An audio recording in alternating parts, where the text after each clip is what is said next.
Hey everybody, video 5 this week. How have you been getting on last week with your self-compassion meditations and talks? Um, Hopefully you've given yourself a lot more compassion as you've gone through the week, been a lot more forgiving with yourself, thrown a lot less shame on yourself. Um, this week there is 3 meditations. Mainly because I want you to just kind of switch up. You need to find the meditation that fits you and the voice that fits you and the words that fit you. So I'm going to give you 3 choices, but each one of them is about rephrasing,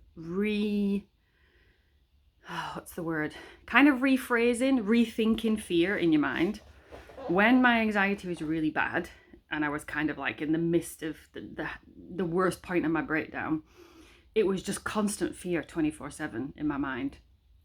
And I didn't really know what the fear was about. I think most of the fear was, oh, okay, what if I'm always going to be like this? Well, I'll never feel any different than this. I'll never get better.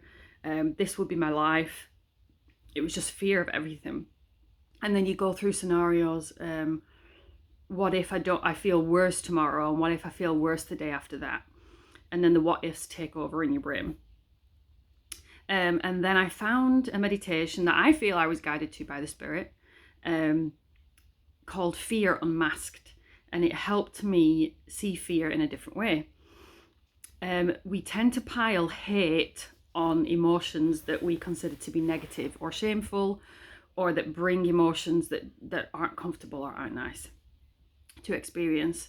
And this meditation talks about, it's in a story form, a story of a girl who wakes up one day and the feeling comes back and she thinks, oh great, the feeling's here again. And what she does is she learns to look at that feeling differently, as a daily visitor that comes, and this daily fear that she feels is a reminder to search for light. It's a reminder to love herself. It's a reminder that she needs to constantly seek positivity and light and happiness. Not necessarily as if we surround ourselves with misery and sorrow all the time. But what for me that meant was that I had to be really decisive and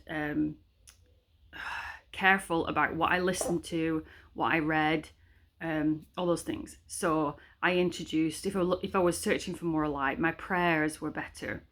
I would listen to spiritual songs, not necessarily Mormon Tabernacle Choir, but anything that I felt lifted my spirits. I would meditate more. I would be with people more that lifted me up. I would listen to conference talks about depression, anxiety, about the Saviour's healing power, about turning darkness into light. And when I did all these things and I made them a daily habit, the more that I searched for spiritual light and physical light, the fear became less.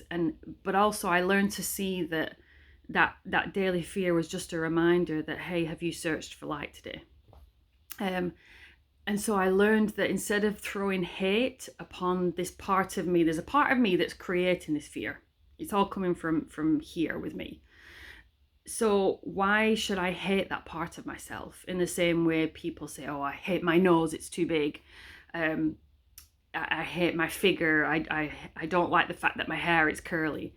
I was hating that part of myself that was creating this anxiety. And I realized that instead of hating it, I should love it into transformation.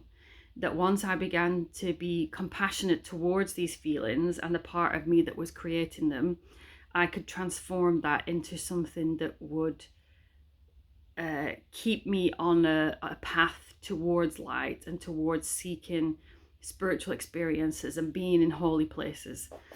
So the second meditation is pretty much the same, but she talks very much about the what ifs and the fact that we say all these things in the morning. What if it's a bad day? What if I feel worse? What if I'm tired again? What if this happens again?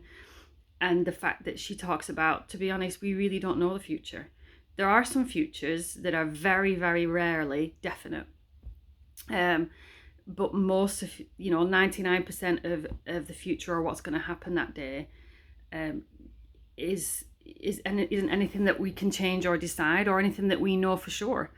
And so she talks about retraining your brain to realize that the future isn't settled. It isn't the way your brain tells you it's going to be, but that you have power to change that, and to set a kind of a new future in your brain.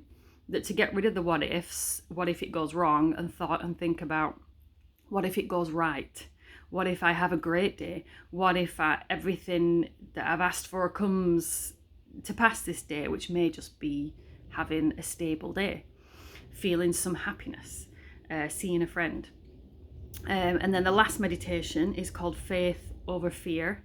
And that's more of a spiritual one, in the sense that it's reaffirmations about how God has gotten me through this before, and he will get me through again. And they're very, very good spiritual affirmations to listen to. So if you're at the point where you're doing 2 meditations a day, then you can switch up, between these 3.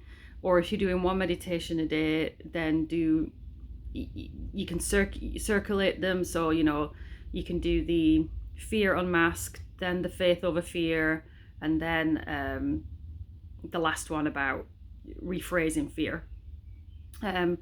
But just make sure you listen to all of them, because one of them will probably click more than the other, and that can be perhaps one that you come back to more often. But for me, I like all 3 of them, and so I switch them up whenever I feel anxious, or just like my brain's getting out of control with the what ifs. So hopefully you'll get on well with them, and put your progress in the WhatsApp group. Have a great day. Bye.